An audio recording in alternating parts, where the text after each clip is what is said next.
ça y est, là je suis devenu quasiment un vrai américain. J'ai ma casquette camionneur.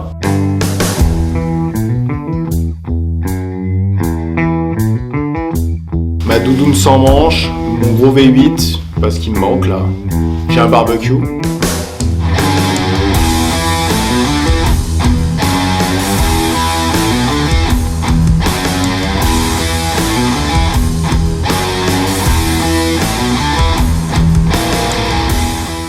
C'est vrai que les journées passent, se ressemblent, mais se ressemblent pas vraiment.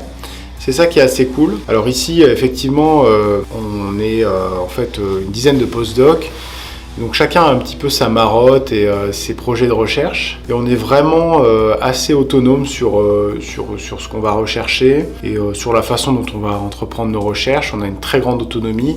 En fait, on va aller voir le boss uniquement pour lui dire ce qu'on est en train de faire et lui poser des questions sur si oui ou non il pense que c'est bien qu'on aille dans cette direction ou clairement pour aller lui demander si on peut faire des trucs qui sont très chers. En gros, tout ce qui va nous coûter en dessous de 1000 $, que ce soit des kits, des anticorps, acheter des souris, enfin tout ce que vous voulez, on va pouvoir le faire sans lui demander son avis. Par contre, tout ce qui va être un petit peu plus onéreux, il va falloir avoir son aval pour pouvoir l'acheter ou pour pouvoir aller faire des techniques un peu plus coûteuses comme la transcriptomique cellule par cellule, ce qu'on appelle le single cell RNA sequencing. Donc ça, ce sont des techniques qui sont extrêmement onéreuses, qui vont vous coûter peut-être 12 000 $ pour un peu moins de 10 échantillons.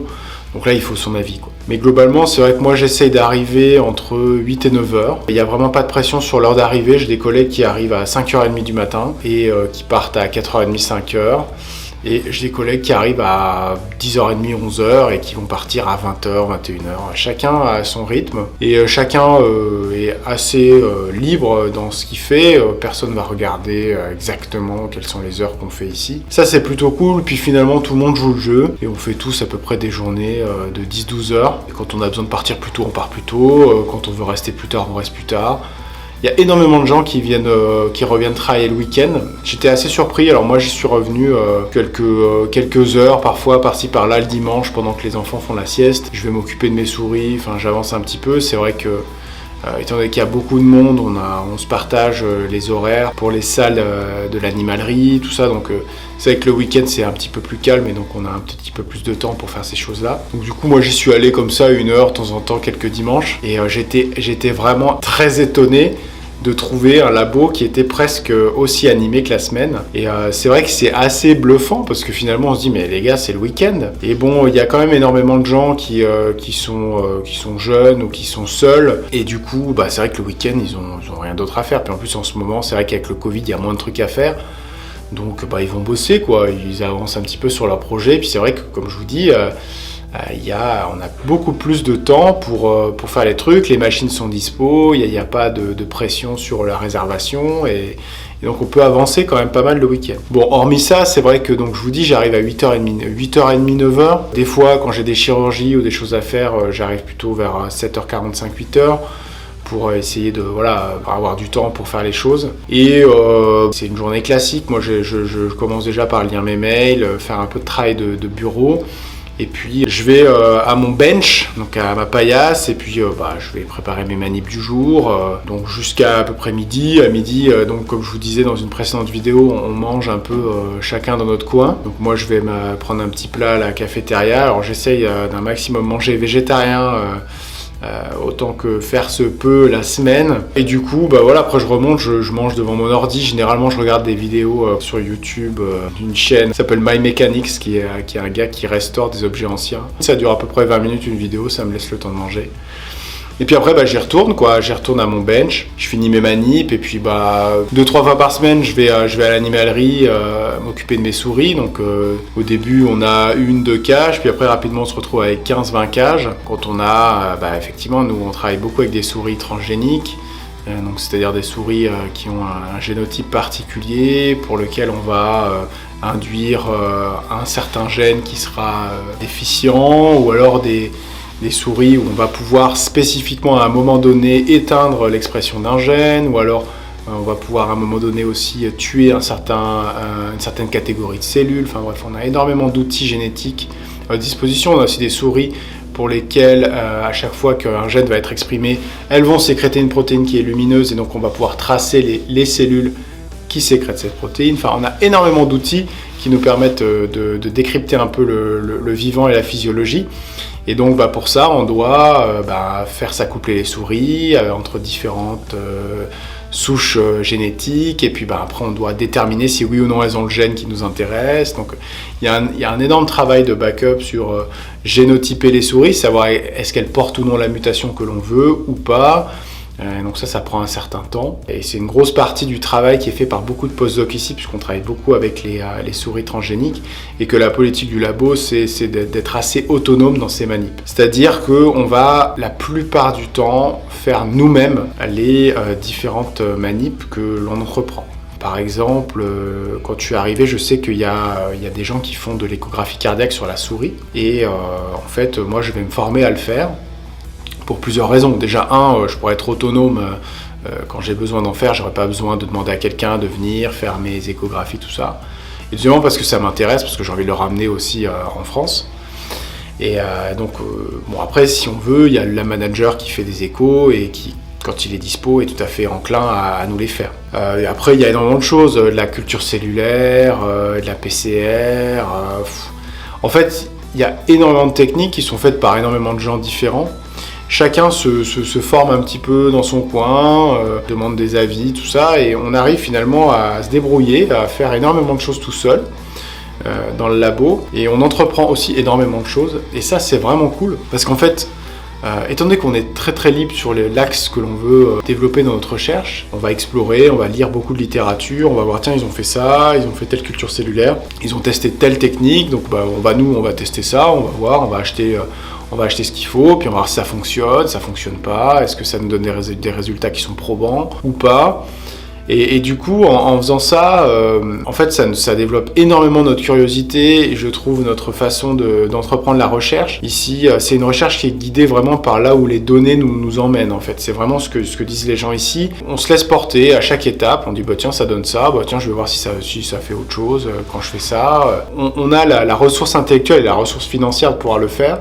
Et du coup, ce qui permet d'avoir vraiment l'esprit ouvert par rapport à ce qu'on recherche. Moi, je me retrouve à faire entre 3 et 4 projets différents, alors qu'initialement j'étais parti avec un billet en tête, un seul projet sur un axe très particulier que je vous ai présenté dans une vidéo précédente. Et bien finalement cet axe-là, évidemment, j'essaie de le développer, mais en fait j'en ai 3 autres sur lesquels je travaille aussi. Du coup initialement je travaillais que sur l'axe IL-33 ST2, et puis finalement je travaille de façon un petit peu plus large sur le rôle du système immunitaire dans le dialogue entre le cœur et le rein, et puis aussi sur des marqueurs très particuliers, sur des protéines qui sont sécrétées.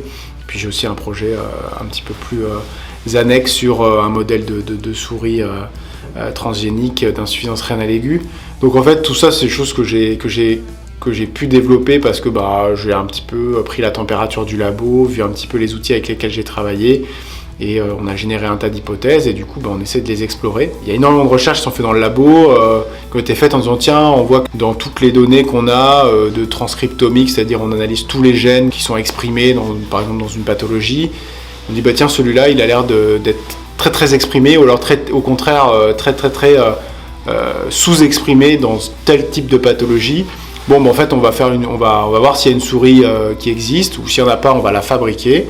Et on va lui enlever ce gène ou le surexprimer, puis on va voir ce que ça donne. Et du coup, il y a énormément de recherches qui ont été faites comme ça, et qui ont permis d'avoir des énormes avancées sur la compréhension des maladies.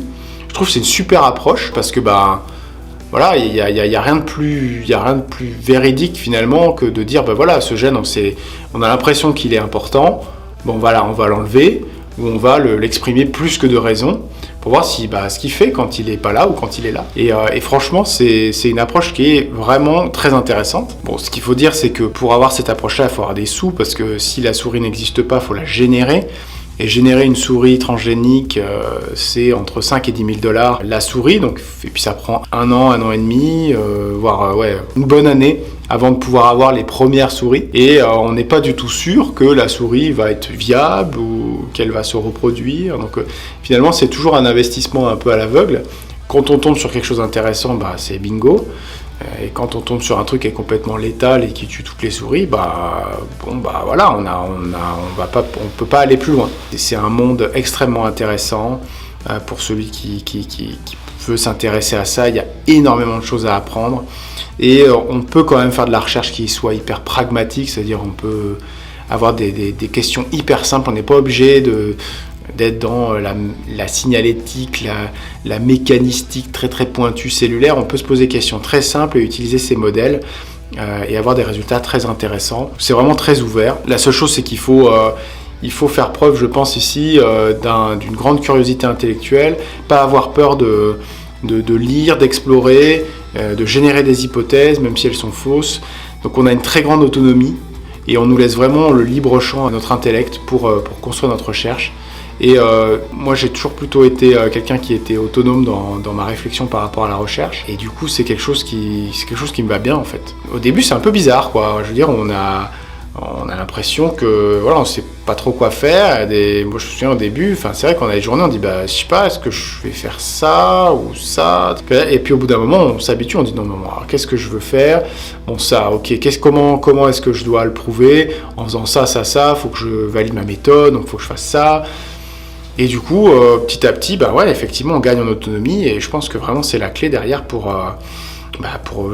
mener une équipe, pour générer des projets de recherche, pour encadrer des gens. Je suis hyper enthousiaste par rapport à tout ça et par rapport à ce que je vais pouvoir ramener en France, même si c'est encore que le début de l'aventure et que je suis très content pour l'instant d'être ici et de vivre tout ça. Donc voilà, finalement ma journée au labo, c'est beaucoup de réflexion sur mes projets, beaucoup de lecture par rapport au papier, tout ça. On discute beaucoup entre les postdocs aussi par rapport à nos projets différents pour essayer de s'apporter des idées, des choses qui pourraient nous débloquer quand on est bloqué, ou alors des conseils pour quand on a des manips qui marchent pas, ou quand on a un anticorps qui marche pas très bien et que les autres ont réussi à faire fonctionner, comment ça marche. Il y a une grande solidarité aussi entre les postdocs, on s'aide beaucoup quand on a besoin de nous, l'un de l'autre en fait, et ça c'est vraiment une ambiance hyper détendue. Chacun est concentré sur son travail, mais personne se chie dans les bottes, chacun travaille sur des choses différentes, donc chacun a quelque chose à apporter à l'autre sans que ce soit forcément son rival, et cette ambiance elle est hyper cool. Enfin, moi, je trouve que on est c'est presque, j'allais pas dire que c'est les bisounours ici, mais je reviens un petit peu ce que j'ai vécu en Master 2, quand j'étais en Master 2, c'est-à-dire la découverte d'un milieu hyper ouvert, hyper bienveillant, toujours dans la réflexion, toujours tourné vers ce qu'on pourra faire après, ce qu'on pourrait faire, pour découvrir des choses. Et finalement, là, j'y suis en plein dedans et j'ai la parfaite maîtrise de ce que je fais. En tout cas, je suis vraiment maître de là où je veux aller et franchement c'est un sentiment qui est assez cool et je souhaite vraiment à tous ceux qui veulent le faire de le faire et d'être dans un endroit comme ça parce que finalement tous les endroits sont pas comme ça. Donc voilà, ma journée au travail, une bonne journée généralement qui se termine vers 6h30, 7h, voilà, avec plein de manips qui marchent pas comme d'hab et des manips qui fonctionnent et on génère des datas. De toute façon, tous ceux qui font de la recherche et qui regardent ces vidéos pourront vous le dire et vous le confirmer. La recherche, c'est 80-90% de trucs qui ne marchent pas, en tout cas de frustration, de calibration de nos techniques pour être sûr de ce qu'on va raconter. Et puis 10% de choses qui fonctionnent. Et dans ces 10%, il y a probablement la moitié ou un peu moins qui vont dans le sens qu'on pensait. Puis le reste, c'est des trucs qu'on n'imaginait pas trouver. Et finalement qui font que la recherche est belle, quoi. C'est-à-dire qu'on découvre des choses auxquelles on ne s'attendait pas, puisque si on découvrait que les choses auxquelles on s'attendait, finalement ce serait un petit peu ennuyeux, quoi, non ? Voilà. Bon, écoutez, à une prochaine pour une autre vidéo, alors.